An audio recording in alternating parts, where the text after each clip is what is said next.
여러분들 안녕하세요. 역사 선생님 허재성입니다. 여러분들 방학은 다들 잘 보냈나요? 모두 건강하게 잘 보냈을 거라고 생각됩니다. 이제 개학도 했겠다. 다시 한번 공부 열심히 해보도록 합시다. 우리가 1학기 역사 시간에는 구석기 시대를 시작으로 해서 신석기, 청동기, 고조선, 고대국가, 삼국시대, 발해, 통일신라의 내용들을 공부해 봤었는데요. 2학기 역사 시간에는 통일신라 말의 상황과 고려, 조선으로 이어지는 역사적 흐름, 정치, 사회, 경제, 문화 분야에 대해서 공부해 보도록 하겠습니다. 자, 이제 첫 번째 수업 주제는 바로 신라의 동요입니다. 여기서 동요란 흔들린다 라는 뜻인데요. 신라 사회가 흔들리게 되었다 라고 이해를 하시면 될 것 같습니다. 그렇다면 왜 흔들리게 되었을까? 그 이유에 대해서 이제 살펴보도록 하겠습니다. 그 전에 앞서 이 뒤의 내용들을 이해하기 위해선 신라의 시대 구분에 대해서 잠깐 살펴볼 필요가 있습니다. 삼국사기 시대 구분이라고 나오고 있죠.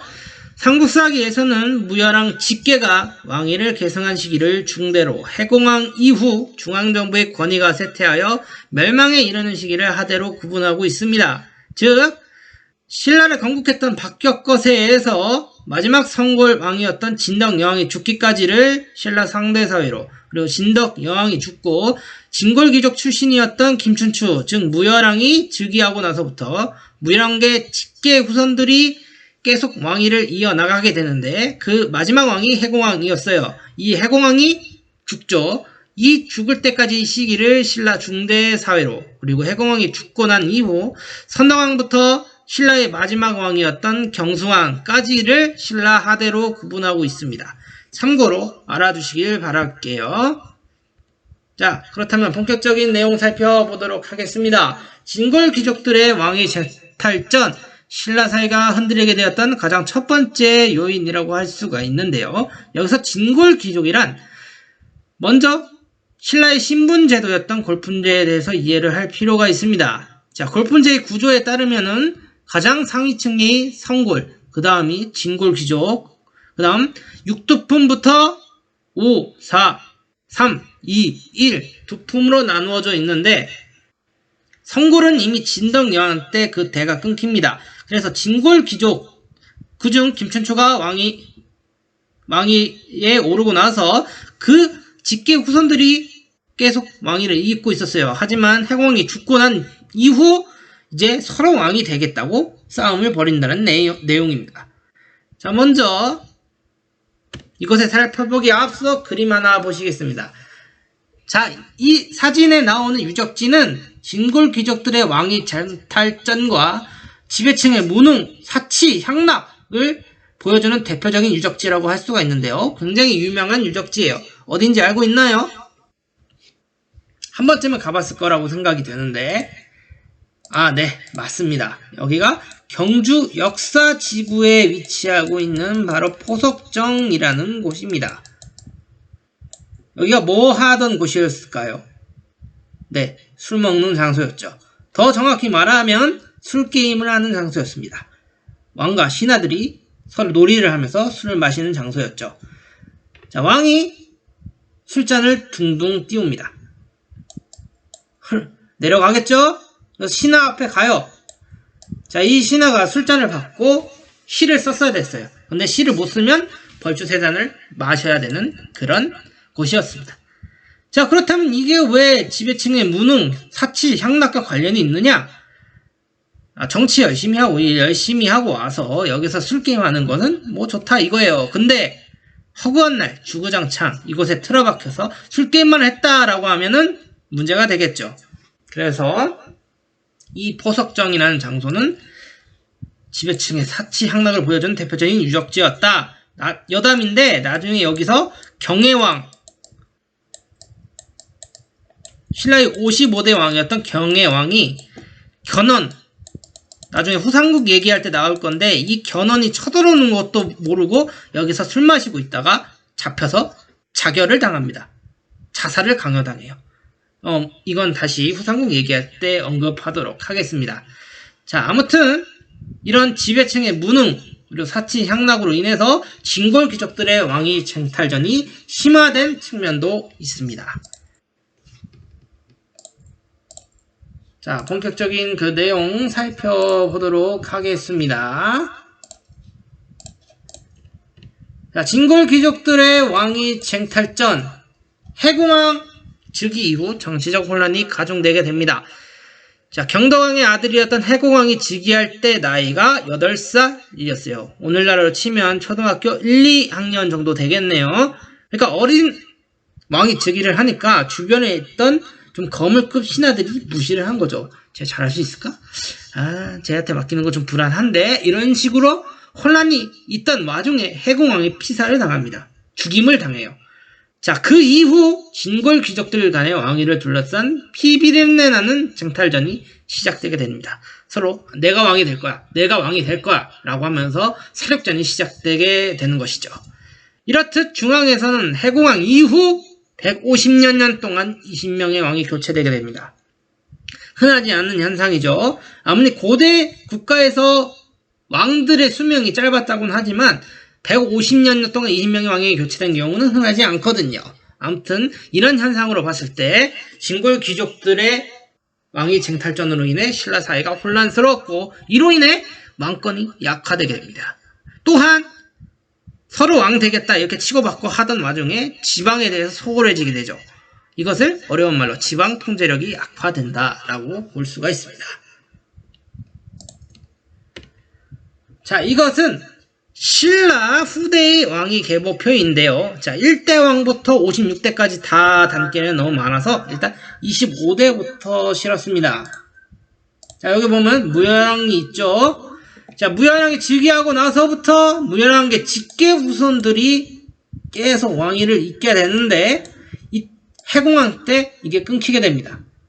해공왕이 피살을 당한 이후 원성왕계 후손들이 그 다음 왕위를 잇게 되지만 아까도 말했다시피 150여 년 동안 20명의 왕이 교체된다라고 얘기를 했었죠. 재위기간 보면 그렇게 길지가 않죠. 길지가 않은 모습을 볼 수가 있습니다. 더구나 신무왕 같은 경우는 1년 했어요. 물론 이 왕은 병에 걸려서 죽지만 자, 이 신무왕과 문성왕은 장보고의 난과 연관이 있으니 한번 기억을 해주시는 게 좋을 것 같습니다. 자, 이렇듯 이 계보표를 통해서 우리가 알 수 있는 것은 신라 사회가 혼란스럽고 진골 귀족들의 왕위 쟁탈전은 심했다라는 것이죠. 다음 넘어가겠습니다. 자, 이 그림은 자, 신라 말의 상황을 보여주는 가장 대표적인 그림이라고 할 수가 있습니다. 자, 여기 그림에서 내가 왕 할 거야. 예, 진골 귀족이죠? 진골 귀족입니다. 이 진골 귀족들이 서로 왕 되겠다고 치고받고 하는 와중에 왕권은 당연히 약화되겠죠. 자, 그리고 아까 또 뭐라고 그랬었죠? 지방에 대한 통제력이 그렇습니다. 바로 약화되게 된다. 이제 지방에 대한 통제력이 약화되게 되면서 지방에 있었던 세력들이 힘 좀 키워볼까? 중앙 세력은 지들끼리 싸우나 바쁘네. 이러면서 자기들 힘을 키우게 돼요. 그것을 지방 호족이라고 부릅니다. 이거는 좀 이따 자세히 또 얘기를 하도록 할 겁니다. 자, 그리고 이 지방 호족들이 성장하는 것과 더불어서 또 어떤 현상이 일어나게 되느냐? 중앙에 대한 반기를 들게 돼요. 자, 중앙은 개판으로 흘러가고 있으니까 이제 지방에서 중앙 마음에 안 들어. 우리가 어떻게 해보자 라고 해서 난이 일어나게 되는데 가장 대표적인 난이 바로 김원창의 난과 장보고의 난입니다. 자, 김원창의 난은 아버지 김주원이 왕이 되지 못한 것에 불만을 품고 옹주도독 김원창이 난을 일으킨 것인데요. 굉장히 큰 난이었습니다. 자, 이것은 뒤에서 다시 한번 얘기하도록 할게요. 자, 그리고 두 번째 장보고의 난입니다. 청해진을 중심으로 서남의 해상 무역권을 장악하면서 해상 세력으로서 성장을 하게 되는데요. 왕위 쟁탈전에 가담을 하게 됩니다. 자, 이걸 간단하게 얘기하자면은 자, 이 장보고한테 청해진을 맡긴 건 흥덕왕이었어요. 그 흥덕왕이 죽습니다. 자, 그 다음에 후계자로 인해서 서로 다툼이 일어나게 되는데 이 당시 시중이었던 김우징의 아버지를 먼저 왕위로 이렇게 세우게 돼요. 근데 반대 세력에 의해 죽습니다. 자, 그래서 김우징은 위협을 느껴서 장보고한테 몸을 숨겨요. 그리고 이 장보고는 김우징을 도와서 왕이 되게끔 도와줍니다. 그래서 이 김우징이 바로 아까 봤었던 신무왕입니다. 신무왕. 근데 신무왕이 병에 걸려서 일찍 죽어요. 자, 일찍 죽고 그의 아들이었던 문성왕이 즉위를 하게 되는데 이 문성왕은 장보고가 마음에 들지 않았어. 장보고의 딸과 결혼을 했어야 됐는데 싫다고 했어요. 그래서 어찌덧자 하다 보니 서로 이제 갈등이 생기게 되고 결국 장보고가 난을 일으키게 됩니다. 이때 문성왕은 염장이라는 자객을 보내 장보고를 암살하게 되죠. 이게 바로 장보고의 난입니다. 이렇듯 지방에서는 난들이 굉장히 많이 벌어지게 되는데 우리가 방금 얘기했었던 김원창의 난과 장보고의 난 이외에도 여러 난들이 보이죠. 특히 농민봉기는 다음 시간에 또 얘기를 할 거지만 이 원종애노의 난은 농민봉기와 관련이 있고 이 기원도 농민봉기와 관련이 있다는 거 알아두시기 바라겠습니다.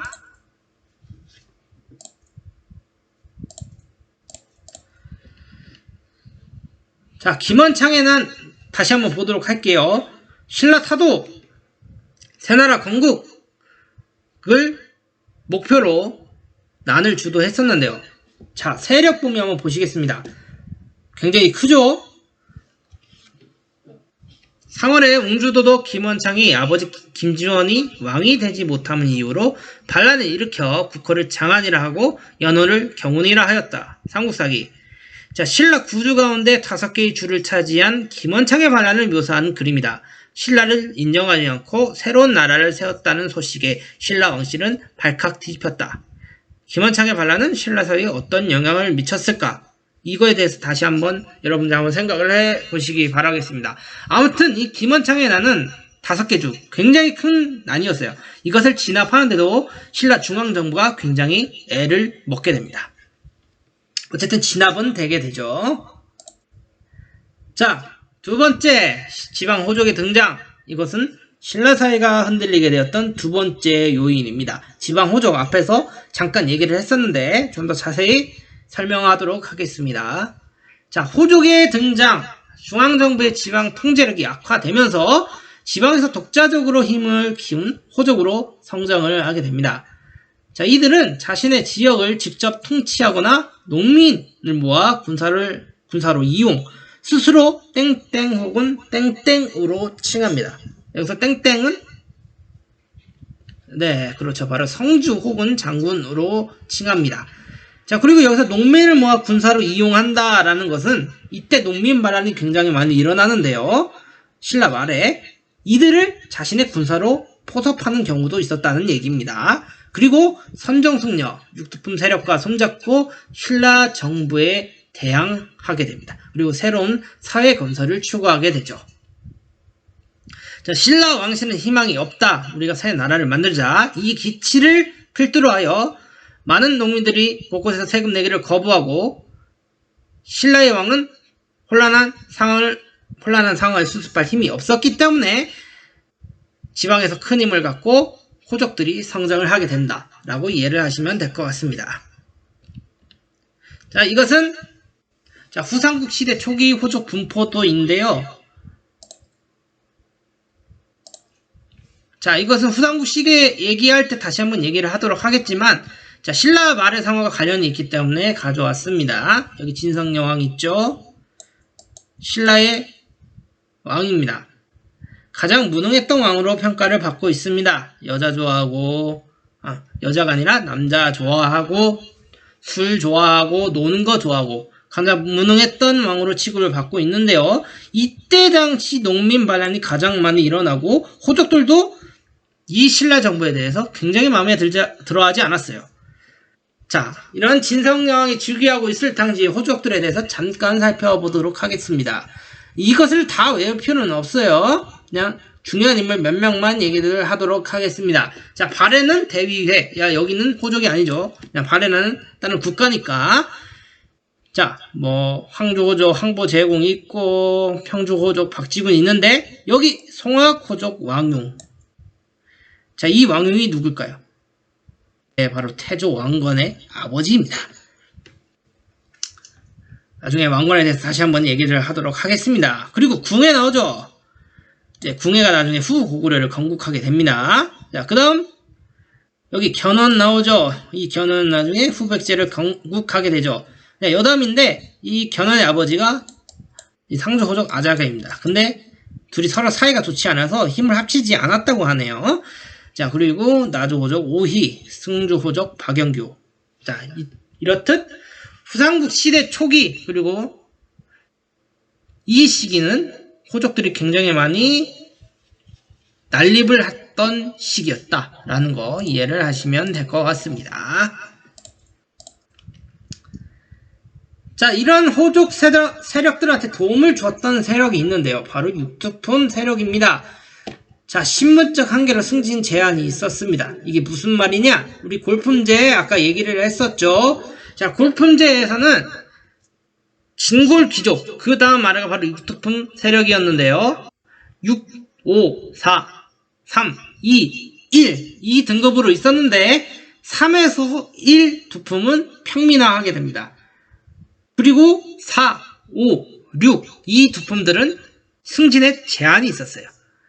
그리고 특히 육두품 세력들은 머리가 굉장히 똑똑한 사람들이 많았지만 승진에 제한이 있었기 때문에 뭘 할 수가 없죠. 자기가 머리가 똑똑하고 막 능력이 좋아도.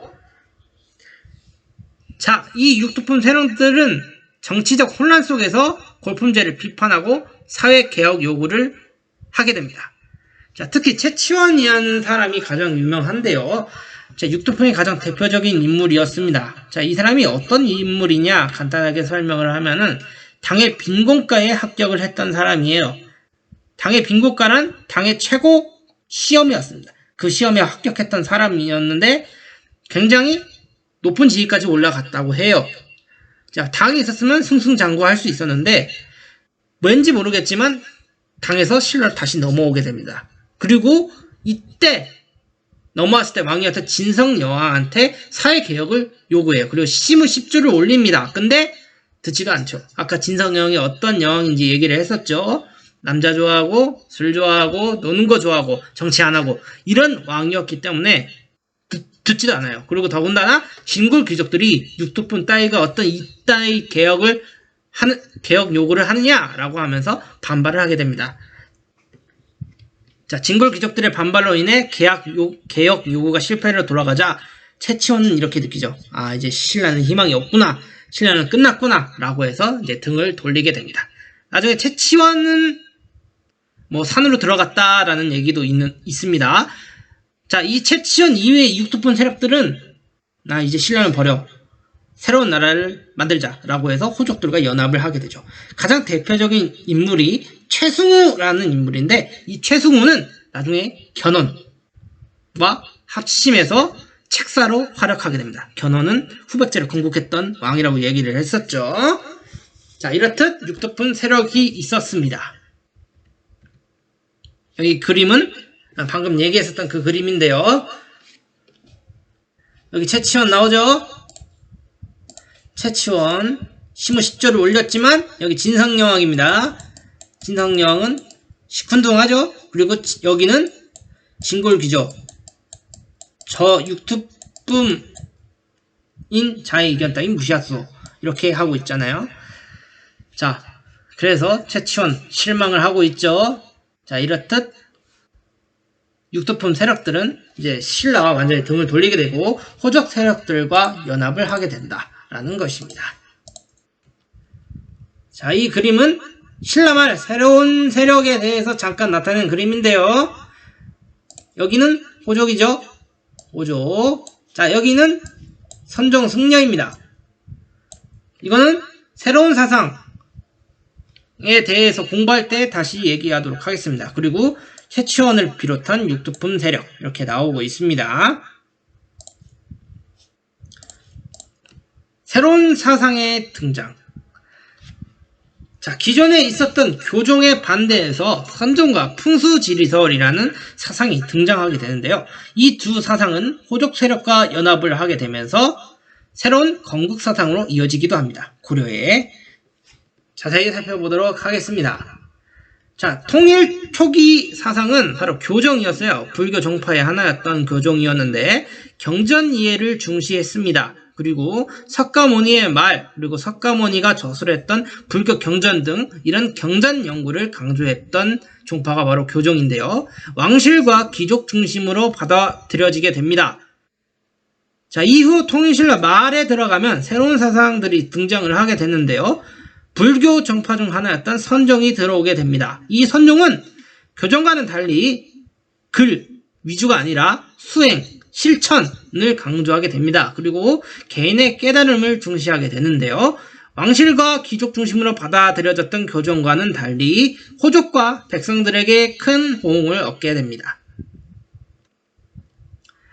자, 그리고 성종 이에 풍수지리설이 들어오게 되는데요. 스님이었던 도선에 의해 중국에서 전래되게 됩니다. 땅과 산, 물, 모양을 살펴 도읍지, 주거지, 묘지 등을 정하는 사상이었는데요.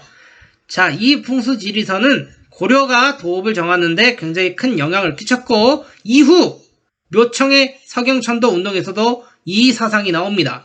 그리고 나중에 조선이 도읍을 정할 때도 이 풍수지리설이 나와요. 그리고 지금도 이 풍수지리설과 관련된 여러 가지가 있습니다. 뭐 양지 바른 곳에 뭐 돌아가신 어르신들을 묻는다던가 이런 것도, 그리고 수맥을 찾는다던가, 그리고 배산임수, 그리고 명덕을 찾는다, 뭐 이런 말 있잖아요. 그것도 다 이 풍수지리설과 관련이 있다고 할 수가 있습니다. 자, 이렇듯 풍수지리설은 지방의 중요성을 주장한 호족들에게 수용되게 됩니다. 자, 탐구활동 다음을 읽고 물음에 답해보자. 자, 신라의 불교는 크게 교종과 선종으로 나뉜다. 교종은 부처의 가르침과 그것을 정리한 경전을 중시하는 불교 사상이다. 진골 귀족의 지지를 받아 유행하였다. 반면에 선종은 경전과 교리에 대한 이해보다는 자기 스스로 수행을 통하여 깨달음을 얻는 것을 중시하였다. 신라말 지방 호족들의 지지를 받으며 유행하였다라고 나와 있죠. 자, 오교가 교종의 중심지이고 구산 선문이라고 부르기도 하는데요. 이 구산이 바로 선종의 중심지였습니다. 자, 문제 한번 풀어보도록 하겠습니다. 자, 교종은 오교가 중심이었고 경전, 교리를 중시하였다. 땡땡 귀족이 지지했다. 그래서 땡땡은 그렇죠. 바로 진골 귀족입니다. 자, 선종, 구산이 중심지였고 뭘 중시했다? 네, 그렇습니다. 수행 혹은 실천을 중시했죠. 그리고 지방 땡땡이 지지를 했다. 네, 맞습니다. 지방 호족들이 지지를 했습니다. 자, 이번 시간에는 신라 사회가 흔들리게 된 요인들, 자, 진골 귀족의 왕위 쟁탈전, 그리고 지방 호족의 성장, 그리고 새로운 사상들이 등장하게 되면서 신라 사회가 흔들리게 되고 그 다음 사회였던 후삼국 시대, 고려로 이어지게 된다라고 볼 수가 있는데요. 아직 농민무기는 자, 다음 후삼국 시대에 대해서 얘기할 때 같이 언급하도록 하겠습니다. 여러분 수고하셨습니다.